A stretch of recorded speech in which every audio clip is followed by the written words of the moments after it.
Hello and welcome to Wheel Tapping Sidings. Sidings are going to be your quick little primers to help you get learning 18xx. In this episode, we're going to be talking about starting and floating companies. There are a couple different methods and some terminology that floats around here that I think will be very helpful if you're looking to learn these games. Because if I say half cap, full cap, incremental cap, I want you to know what that means. So let's take a quick moment and let's dive into this topic. Now, first up, let's talk about like 3 typical types of companies that you will find in a game. Now, there's generally going to be maybe small or minor companies, and then there might be a 5-share major company, and then there might be a 10-share major company. If you're playing a game like 1822, this is a typical progression. And how you get from stage 1 to 2 to 3 will definitely vary by each individual game.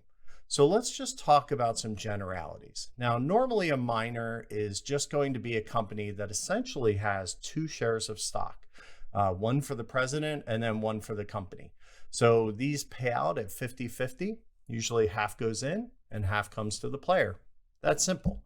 Sometimes they have trains, sometimes they don't. Sometimes they borrow the train that's running currently on the top of the stack.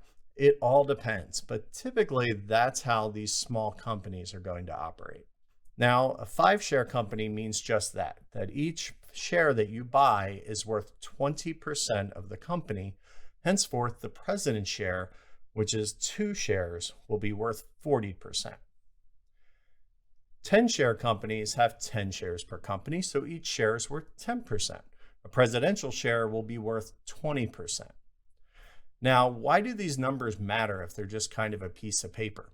Well, it gets down to the fine print of the games, because what's going to happen is there are things that kind of govern you based on percentages owned. For instance, how much of a percentage opens a company? How much of a company can you actually own? Are you allowed to? How much can be in the bank pool? Now, let's talk about the 3 different types of what's called capitalization. Capitalization is the act of starting a company by funding it. Now, number 1 is full capitalization. This means when you reach a threshold of ownership, so when a certain number of shares are owned by players, this triggers the capitalization of the company. And the companies typically will receive 10 times the value that they were initially started at. The next thing we have is what's called a partial capitalization. A game like 1880 is a great example of this, because what happens is you actually get half the money as soon as you start your company, and then the other half is released once X amount of shares are sold in that company. So that brings me to incremental capitalization. Now, incremental cap means that when you add money to the company, that's all it gets. You either have to find other ways to get money into the company, but it never just receives all the money for all of its shares. So incremental cap is also very common, and what you see most in games like 1830 and some of the initial classics that started the whole genre to begin with. I'd be remiss if we didn't sit here and talk for just a quick second about starting percentages and par value. But what a par value is the initial price that is offered for the shares. So typically, if a company has shares on the charter, the par value is how much they will cost. So the next thing you need to know is how much of a percentage it takes to float a company. Companies get started when you begin purchasing shares, but they don't actually float, which means they won't actually operate until you reach a certain threshold. Now, some games, like the aforementioned 1880, it'll start if you sell just the president's share.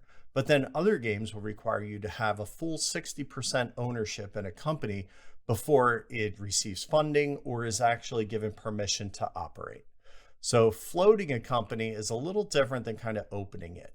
Opening it just means you're setting the par price and you're buying the president's certificate, which always has to be the first action whenever you start a company. And then from there, the purchase of the shares either by the president or other players will then cause the company to float. Note, if you're doing a 5-share company, that is only going to be 3 shares that will cause it to float at 60%. Because remember, each share is worth 20%. So that in a nutshell is what makes companies different from game to game and what little things you should be paying attention for when you're looking to start a game or get into one. So there, I hope you found that helpful. Thank you so much for watching this episode. I know this one was a lot, but I think this is a big concept. Feel free to watch it again. I make these short for a reason, right? So the next time we're actually just going to look at a stock chart and talk about how stocks move on a chart. And you'll be able to see exactly how par value kind of factors into that. So stay tuned for that one. Be sure to do all the likey, subscribey things down below. We always appreciate it. Thumbs up, comments with questions or anything, feel free to let us know and share with your friends. Thanks for watching, and we'll see you on the next Sidings.